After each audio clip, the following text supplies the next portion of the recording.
Hello my friends, welcome to this video and my YouTube channel. My name is Owen and today I want to talk about a song I just heard on the radio, which is a love song saying, "And I just can't live without you." Okay, I can't sing very good, but at least it's me and I'm free and I try, and it's all about the feeling and the energy. But in this video I want to talk about, like, if you feel you cannot live without somebody, often after a breakup of a relationship or when we don't even can't get with somebody. But usually after a breakup, we have these feelings that stir up from our past, which we may not even be aware of, such as rejection feeling or being abandoned by our parents or others, feeling left alone or abandoned potentially at school or a place where we felt unsafe or insecure with. We have feelings of loneliness come up when we after a breakup of a relationship also. So we do sometimes get into this mental state, an unaware mental state of repetitive thoughts where we feel or believe, I cannot live without this person. So this is very disempowering. It's not a true belief, but when we believe the thought that we cannot live without somebody, it becomes our truth for a while if we believe it. But once you start questioning your thoughts and seeing, is this truly 100% true? I cannot live without this person, really? Well, I did it before I met them, so why do I think I can't do it now? So then you have to ask yourself for self-awareness purposes. This is called, like, for example, the work of Byron Katie, this process I'm telling you. Is this thought 100% true? Can I be sure it's definitely 100% true, really? How do I feel when I believe this thought? When you feel this, when you think this thought that I cannot live without this person, how do you feel? You tend to feel, I don't know, like desperate, hopeless, vulnerable, needy, at the mercy of them, because it's not in our power to decide if they want to choose to have us in their life anymore. Maybe sad, very vulnerable for sure, and a sense of desperation or hopeless, like, what are we going to do? We're at the mercy of this other person. How do I behave when I believe this thought? Who do I become and how do I be and behave? You know, how do we act? How does it affect us? So that's another self-awareness question. So if you look at yourself, if you believe this thought, and we can question any of our thoughts in relation to anything, who and how do we become? Well, we become possibly somebody who nags and clings and starts messaging them too much, like trying to force them or control them. If we're in a relationship and we feel this way, then we'll be manipulating and controlling somebody not to leave, to tie them up, to keep them bound up. Not literally, obviously, but basically there's a lot of mental and emotional abuse or manipulation and controlling that goes on in relationships. This is often typified by a man who criticizes a woman, or it could be the opposite way, of course, and they lose their self-confidence, they lose their self-esteem. They cut them off from their friends, from their family. They're in a position of aloneness. The remedies to get support: seek friends, seek a counsellor, abuse, free phone calls, talk to your mum or your dad, move out temporarily or even for good. Don't necessarily tell them, because they'll be, the person who's the controller or the abuser will obviously try and stop you, because they're very fearful and insecure themselves, and they believe that they need you, that they'll never maybe get another person. It stems from feelings of lack. They have a lack of self-worth. Their self-image or self-concept of themselves is very low. It's only people who feel that vulnerable and desperate try and control and manipulate other people, either physically, mentally, or emotionally, or always. So the feeling or the thought or the belief that we cannot live without someone is a very serious and strong thing to believe. And as you can see, it creates a lot of dysfunctional and disharmonious behaviors coming from an emotional state within us, an energy within us that is not healed or whole yet. So it's very important. The solution to the remedy to all of this is, one, self-awareness, as I've already discussed in this video, awareness and self-awareness about this topic. Two, take action that's helpful and positive. Get a support system. That's vital. If you're being controlled or manipulated by someone or hounded. So seek fulfillment and nourishing love and good energy from friends, family. Follow your hobbies and interests and passions, your career or business or work or creative outlet, your creativity, your flow. It could be music, art, dance, painting.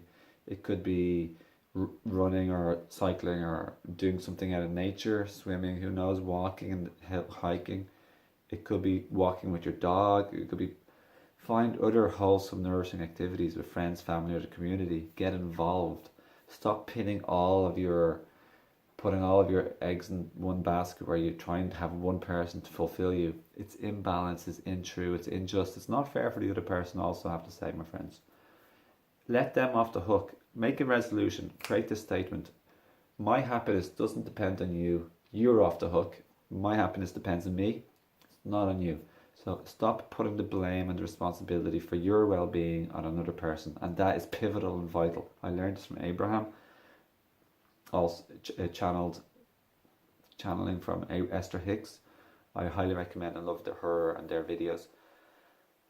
I've been studying this type of thing for 13 years since I started my own self-awareness and self-healing and self-empowerment journey. Some people call it ascension, some people call it awakening. They're funny words in some sense. They're slightly ambiguous. I'm not sure what they mean.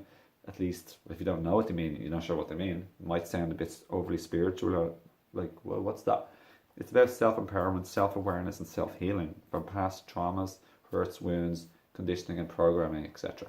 So,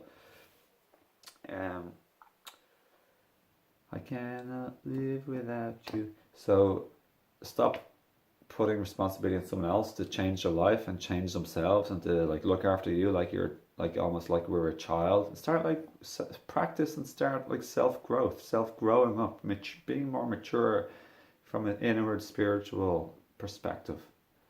Go to a healer. That's what I've done. I've gone to so many different types of healers. I still go to one at the moment these days. Often I take breaks for many months to even maybe a year or more possibly, but I think it's much better to go on a more regular basis. Lately I go once a month. I love my healer. If anybody's in Ireland, her name is Francesca Hennessy, hennessyhealing.ie. She's a Reiki healer and a colour therapy healer, and she has sort of what some people might call connection to spirit or a psychic connection, which is used partly also, and she does some shamanic healing practices too. Otherwise, there's always a healer in your area, typically, no matter what part of the world you're in. There's various forms of therapists or healers, but I highly recommend a healer, like something like I suggested, typically. Or else someone, counsel and love and wisdom and from someone experienced, like myself, who is an intuitive personal empowerment coach and healer. And I work with herbalists and lifestyle coach and diet, cleansing, detoxing specialist also. So always, you're never alone, everyone. Don't allow yourself to be in a lone position. I'd also recommend taking herbs to help what's called Shen, or your mental emotional well-being. It reduces anxiety, brings more calm, quietens and calms the emotions, helps reduce stress. An adaptogenic formula or herbs, stuff like rhodiola is a fantastic uplifter and antidepressant. It's phenomenal. It's one of my giant top herbs. I also recommend Ho Shou Wu, which calms the emotions too. Rhodiola is very antidepressant and really mood booster. Ho Shou Wu calms, but also just makes you feel good too. I'd recommend Shazandraberry. I'd recommend my Serenity formula, which has a bunch of other herbs like asparagus root, poria,